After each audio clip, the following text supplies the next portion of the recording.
be there. It's really prompted by a conversation I had with a wonderful woman who most people have never heard of. She's called Gillian Lynn. Have you heard of her? Some have. She's a choreographer, and everybody knows her work. She did Cats and Phantom of the Opera. She's wonderful. I used to be on the board of the Royal Ballet in England, as you can see. And anyway, Jill and I had lunch one day. I said, how'd you get to be a dancer? And she said it was interesting. When she was at school, she was really hopeless. And the school in the 30s wrote to her parents and said, we think Gillian has a learning disorder. She couldn't concentrate. She was fidgeting. I think now they'd say she had ADHD. Wouldn't you?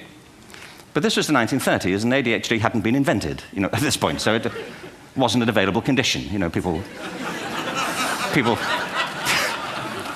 weren't aware they could have that.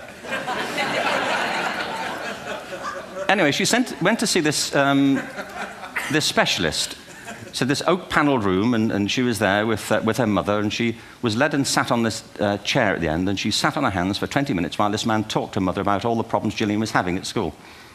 And at the end of it, because she was disturbing people, her homework was always late and so on, little kid of 8, in the end, the doctor went and sat next to Gillian and said, Gillian, I've listened to all these things that your mother's told me. I need to speak to her privately.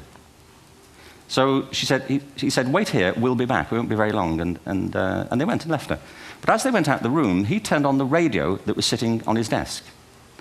And when they got out the room, he said to her mother, just stand and watch her.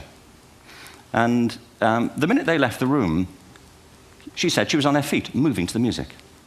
And they watched for a few minutes, and he turned to her mother, and he said, Mrs. Lynn, Gillian isn't sick. She's a dancer.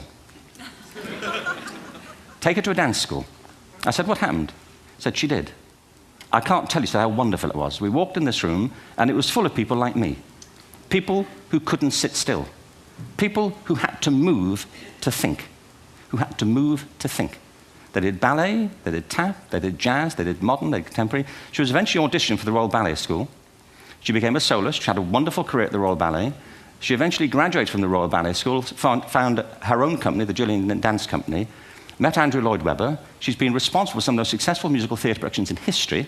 She's given pleasure to millions, and she's a multi-millionaire. Somebody else might have put her on medication and told her to calm down.